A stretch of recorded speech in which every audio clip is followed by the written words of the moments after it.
ចាសួស្តីបងប្អូនថ្ងៃនេះអ្នកគ្រូបន្ថែមតទៅជាមួយនឹងការសិក្សាអនុគមនិងសង្ក្រាមនៃអនុគមតង់សង់កោតង់សង់អូខេកោតង់សង់អញ្ចឹងអនុគម f នៃ x របស់យើងគឺស្មើជាមួយនឹងកោតង់សង់នៃ x អញ្ចឹងយើងដឹងហើយថាកោតង់សង់របស់យើងគឺស្មើជាមួយនឹងកោសលើស៊ីនអញ្ចឹងណាអញ្ចឹងស្មើនឹងកោសលើស៊ីនអញ្ចឹងពេលហ្នឹងវាជាអនុគមប្រភាគ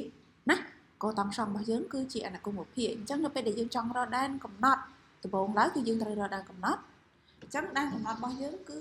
ពភាគកាលណាវាមានន័យលុះត្រាតែភាគបែងវាខុសពី0អញ្ចឹងភាគបែងនៃអនុគមកោតង់សង់របស់យើងពេលហ្នឹងគឺ sin x អញ្ចឹងពេលហ្នឹង s នៃ x របស់យើងមានន័យលុះត្រាតែ sin x របស់យើងហ្នឹងខុសពី0បញ្ជាក់សារថ្មីកន្លែងនេះបើសិនជាកោសរបស់យើង 2x កន្លែងនេះក៏យើងដាក់ 2x កន្លែងនេះក៏យើងដាក់ 2x កន្លែងនេះក៏ដូចគ្នាយើងដាក់ 2x ដូចគ្នាខុសពី0ដូចគ្នាណាយកតែភាគបែងរបស់វាមកខុសពី0អញ្ចឹងយើងអាចទាញរកដែនកំណត់បានហើយដល់យើងទាញរក x ចឹងពេលហ្នឹងយើងសាកស្រមៃមើលថាមុំពិសេសខាងអង្គទី1របស់យើងនេះគឺ sin x ណាចឹងខាងអង្គទី2យើងសេរីវាបាន sin x ដែរមកអញ្ចឹងយើងសាកគិតមើលថា sin នៃមុំប្រមាណទៅចេញ0ឲ្យគេវិញអញ្ចឹងមានតែ sin 0ទេឬក៏ sin ផៃឬក៏ sin 2ផៃក៏បានដែរមួយណាក៏បានដែរសាច់ចិត្តដែលយើងដាក់ទៅគិតថាយើងស្រួលគិតលេខសម្រាប់ខ្លួនឯងណាតែសម្រាប់ខ្ញុំគឺខ្ញុំដាក់ sin 0ណានៅពេលដែល sin 0វាចេញ0ដូចដើមអញ្ចឹងវាអត់បាត់របស់គេទេហេតុអីបានត្រូវតម្រូវឲ្យដាក់ sin ដែរមិនក៏មិនដាក់0យកណាចឹងដោយសារខាងនេះវាស៊ីនចឹងកន្លែងនេះយើងសេរីចេញស៊ីនតែបើខាងនេះវាកោសកន្លែងនេះគឺយើងសេរីឲ្យចេញកោសដែរចឹងនៅក្រៅពីយើងទទួលបានបែបហ្នឹងហើយ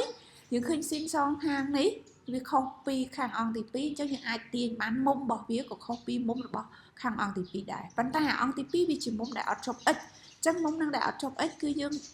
មុំហ្នឹងពេលដែលនៅសល់ហ្នឹងគឺ0បូកជាមួយនឹងការផៃចូលជានិច្ចតួដែលអត់ជាប់ x គឺត្រូវបូកការផៅចូលចំណុចមិនថាស៊ីនក៏ដោយកុសក៏ដោយដែលការរបស់យើងជារបស់សេតណាអញ្ចឹងពេលហ្នឹងខាងអង្គទី1យើងគឺនៅសល់តែ x ទេដោយសារស៊ីនសងខាងដែលយើងនិយាយឲ្យស្រួលស្ដាប់ទៅគឺស៊ីនលុបបំបត្តិចោលក៏បានដែរអូខេលុបបំបត្តិចោលទៅអញ្ចឹងមាននៅសល់ x ខាងនេះសល់0តែ0ហ្នឹងគឺវាអត់មានជាប់ x ត្រូវបូកការផៅចូលអញ្ចឹងវាបាន0បូកការផៅអញ្ចឹង0បាត់ដាក់ក៏បានដែរអូខេអានេះគឺសម្រាប់ដែលកំណត់ចូលទៅដល់ចំណុចទី2គឺខួបចឹងខួបរបស់យើងដឹងហើយតាំងដោយតេក៏បានប៉េក៏បានដែរសម្រាប់អនុគមកោតង់សង់គឺខួបរបស់យើងគឺស្មើជាមួយនឹងផៃចែកនឹងតម្លៃលេខខាត់នៃ a ឬក៏ b ចឹង a របស់យើងឬក៏ b ហ្នឹងនៅខាងមុខ x ណាចឹងអាហ្នឹងដោយសារ x របស់យើងនេះមេគុណវាតេហ្នឹងគឺ1ចឹងមានន័យថាផៃចែកនឹង1ចឹងអាហ្នឹងបានផៃភាពគូសេសចំណុចទី3ភាពគូសេសស្រួលរកបំផុតគឺគ្រាន់តែយើងជួសតម្លៃ x ដោយដក x ចូលទៅចឹងមានន័យថាជួសទៅតាណាជួសចូលអនុគមដើម i នៃ x ដែលគេឲ្យមកហ្នឹងកន្លែងទីតាំង x ជួសដោយដក x ចូលចឹងវាคล้ายទៅជា f នៃដក x ស្មើជាមួយនឹងកតង់សង់នៃដក x ឃើញទេហើយអញ្ចឹងដល់ពេលវាคล้ายអញ្ចឹងវាប្រែប្រួលអានេះដែរវាទៅជា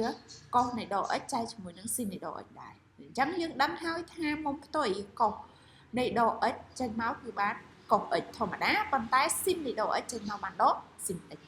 ចឹងមុំផ្ទុយចឹងអាហ្នឹងវាកុសចែកជាមួយនឹងដកស៊ីនអញ្ចឹងកុសនឹងស៊ីនចែកគ្នាបានកោតង់សង់ហើយអញ្ចឹងដកនេះដាក់មុខមកអញ្ចឹងបានដកកោតង់សង់យើងដឹងហើយថាកោតង់សង់របស់យើងកោតង់សង់របស់យើងនៃ x ហ្នឹងគឺចេញ f នៃ x អញ្ចឹងទីតាំងកន្លែងហ្នឹងយើងជួសដោយ f នៃ x បានទទួលបានទៅដោយមានសញ្ញាដកនៅក្នុងមុខដាក់មកវិញដដែលអញ្ចឹងពេលហ្នឹងនៅពេលដែលយើងឃើញមានដកនៅមុខ f នៃ x ហ្នឹងក្រោយពីយើងចំនួនដក x ចូលកន្លែងទីតាំង x យើងទទួលបានលទ្ធផលបែបហ្នឹងដែលមានសញ្ញាដកនៅមុខ f នៃ x គឺជាអនុគមសេសបន្តទៅទៀតចូលដល់តារាងតម្លៃលេខតារាងតម្លៃលេខសម្រាប់តង់សង់ជាមួយនឹងកោតង់សង់ដូចគ្នាដំបូងឡើយយើងមើលទីចាប់ផ្ដើមរបស់វាជាមួយនឹងទីចុងបញ្ចប់អញ្ចឹងទីចាប់ផ្ដើមរបស់វាគឺ0ឡើយហ្នឹងគឺបានមកពីណាវាមានហេតុផលរបស់វាកន្លែងការនេះយើងជួសដោយ0ចូលទៅនៅពេលដែលយើងជួសដោយ0ចូលអាហ្នឹងវាទៅជា0គុណនឹងផៃអញ្ចឹងគឺឃើញ0អញ្ចឹងយកមកដាក់ទីតាំងចាប់ដើមទីតាំងចុងបញ្ចប់ជួសវាដោយ1អញ្ចឹងជួសតែ0និង1ណាអញ្ចឹងជួស1ចូលដើម្បីស្រួលអញ្ចឹងជួស1ចូល1គុណជាមួយនឹងផៃអញ្ចឹងអាហ្នឹងបានផៃអញ្ចឹងមានន័យថាទីតាំងចុងបញ្ចប់របស់វាគឺផៃរួចហើយយើងចាប់ដើមរកចំណុចកណ្ដាលនេះអញ្ចឹងចំណុចកណ្ដាលហ្នឹងគឺទទួលបានមកពីចំណុចចាប់ដើមជាមួយនឹងចំណុចចុងបញ្ចប់បូកចូលគ្នាចែកជា2ចឹងអាហ្នឹង2ហ្នឹងបូកចូលគ្នាទៅចែកជា2បានផៃលើក2រួចហើយចាប់ដើមរកកណ្ដាលនេះមួយទៀតអញ្ចឹងកណ្ដាលហ្នឹងគឺវាជាកណ្ដាលចន្លោះពី0រហូតដល់ផៃលើក2វិញម្ដងអញ្ចឹងអាហ្នឹងបូកចូលគ្នាចែកជា2អញ្ចឹងមានន័យថាផៃលើក2បូក0បានផៃលើក2ចែកជា2ទៀតបានផៃលើក4ឃើញទេបន្តមកទៀតចូលដល់ចង់បានចំណុចកណ្ដាលរបស់ ចន្លោះពីផៃលើ2រហូតដល់ផៃអញ្ចឹងពេលហ្នឹងយើងយកផៃលើ2របស់យើងបូកជាមួយនឹងផៃរួចហើយចែកជា2អញ្ចឹងអាពីរនេះបូកគ្នាអត់ទាន់កើតទេដោយសារអានេះវាភាគបែង2អញ្ចឹងតម្រូវភាគបែងទៅយើងសម័យទៅអានេះបាន2គុណនឹងផៃបាន2ផៃអញ្ចឹង2ផៃយើងបូកនឹងផៃបាន3ផៃ3ផៃលើ2តែវាត្រូវចែកនឹង2កុំភ្លេចបូកចូលគ្នាហើយចែកនឹង2អញ្ចឹង3ផៃលើ2ចែកនឹង2ទៀតបាន3ផៃលើ4អញ្ចឹងបានប្រឡោះកណ្ដាលនេះរួចហើយតម្លៃលេខរបស់ y ឬក៏តម្លៃលេខរបស់កូតង់សង់ x ណាចឹងទីតាំងរបស់ x ចំនួនឲ្យតម្លៃផៃលើ4ចូលសិនណាចឹងអានេះផៃលើ4ចឹងកូតង់ផៃលើ4យើងដឹងហើយគឺ1វាស្មើស៊ីនលើកុសកុសលើស៊ីនណាចឹងកុសផៃលើ4ជាមួយនឹងស៊ីនផៃលើ4វាដូចគ្នាអញ្ចឹងពេលវាចែកគ្នាបាន1ចំណែកឯផៃលើ2ចំនួនចូលចឹងវាបានកូតង់សង់ផៃលើ2ចឹងវាទៅជាកុសផៃលើ2ហើយស្មើដាក់កុសផៃលើ2ចូលអានេះដាក់ផៃលើ2ចូលណាស៊ីនផៃលើ2ចូលណាចឹងកន្លែងទីតាំង x ជួបផៃលើ2ផៃលើ2ចឹងនឹងកុសផៃលើ2មិន0ស៊ីនផៃលើ2 1 0ចែកនឹង1ក៏នៅតែ0ឃើញទេទទួលបាន0រួចហើយជួប3ផៃលើ4ចូលកន្លែងហ្នឹងចឹងកន្លែងហ្នឹងយើងជួប3ផៃលើ4ចូល3ផៃលើ4ចូលដូចគ្នាអញ្ចឹងចម្លើយរបស់វាគឺកុស3ផៃលើ4 3លើ4 3ទៅជា4មួយលេខអញ្ចឹងកត្រង់ទី2ក៏បើកត្រង់ទី2យើងដឹងហើយកុសអវិជ្ជមានស៊ីនវិជ្ជមានចឹងអានេះប្រកាសជាចេញដកឲ្យប្រភេទពូលើ4ស្រួលគិតទេសម្រាប់កុសនឹងស៊ីនគឺ2លើ2ទាំងអស់ចឹងពេលហ្នឹងគឺ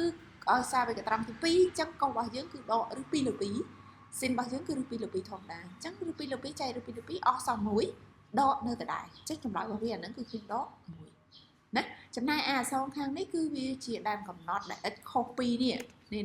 គឺសញ្ញា x ខុស2យើងយកបានពីអាហ្នឹងអញ្ចឹងមានន័យថាអត់ចាំបាច់រកlạiនេះទេអាហ្នឹងវាដើរទៅជា asymptote ហើយអូខេបន្តទៅនៅពេលដែលយើងសង្ក្រាបយើងគូសយើងអត់យកមិនត្រង់ឲ្យត្រូវកន្លែងទីតាំងវាហ្នឹងមានអី0ជាមួយនឹងផៃអញ្ចឹង0គូសលើនឹងតែម្ដងមកតបមកផៃ3/14នេះលើ3តិចណាអានេះ1 2 3លើ3តិចទៅអញ្ចឹងចន្លោះប្រវែងហ្នឹងអញ្ចឹងចន្លោះប្រវែងហ្នឹងយើងចង់បានផៃលើ2ដែលនៅកណ្ដាលមានន័យថាយើងញែកវារកប្រឡោះកណ្ដាលមកប្រឡោះកណ្ដាលហ្នឹងគឺផៃលើ2មិនបាច់ទៅក្រឹតលេខអីទៀតទេឲ្យតែ2នឹងចេញ0ខាងស្មើគ្នាអញ្ចឹងផៃលើ2នៅកណ្ដាលយោងទៅតាមនេះណាឃើញប្រឡោះកណ្ដាលវានៅប្រឡោះកណ្ដាលរវាង0ជាមួយផៃណាបន្តមកទៀតចាប់ដើមរកប្រឡោះកណ្ដាលគឺផៃលើ4ដែលយើងមានហ្នឹងផៃលើ4ហ្នឹងអញ្ចឹងប្រឡោះកណ្ដាលវាគឺអាហ្នឹងប្របែកហ្នឹងចែកជា2មកកាប់វាជា2សងខាងយ៉ាងមកអញ្ចឹងប្រឡោះកណ្ដាលវានៅកន្លែងណាគឺចុចកន្លែងហ្នឹងទៅណាមិនបាច់ទៅយក3ផៃ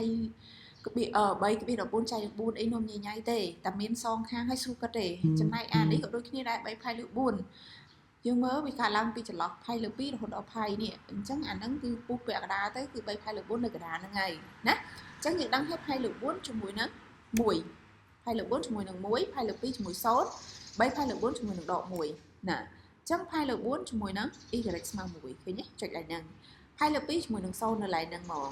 3ផៃលើ4នៅជាមួយនឹងដក1នឹងក្រោមណាចុចកន្លែងហ្នឹងអញ្ចឹងពេលក្រាបរបស់យើងសំមកហាប់គូសឲ្យកាត់ឬក៏ប៉ះជាមួយនឹង asymptote ដែលយើងអត់យកនេះអញ្ចឹងគូសឲ្យវាប្រឡោះអញ្ចឹងមករៀងវាអែនមកបែបហ្នឹងមកចុះមកក្រោមមកតែកុំចុះខ្លាំងពេកប្រយ័ត្នវាមកប៉ះជាមួយនឹងនេះមួយទៀតអានឹងជាប់ដែនកំណត់ហើយអរគុណច្រើនខ្ញុំមានលំហាត់មួយសម្រាប់ឲ្យគ្នាយើងអនុវត្តអញ្ចឹងនៅពេលដែលយើងអនុវត្តអានឹងយល់បានតាមដំណាក់កាលហើយយើងអាចឆ្នៃខ្លួនឯងដល់យើងដាក់ 3x អញ្ចឹងទៅឬក៏1លើ2នៃ x អញ្ចឹងទៅឬក៏4អញ្ចឹងទៅធ្វើឲ្យបាន3 4លំហាត់ទៅគឺយើងយល់ច្បាស់ហើយសម្រាប់កូតង់សង់ក៏ដូចគ្នាដែររបៀបធ្វើវាដូចគ្នាណា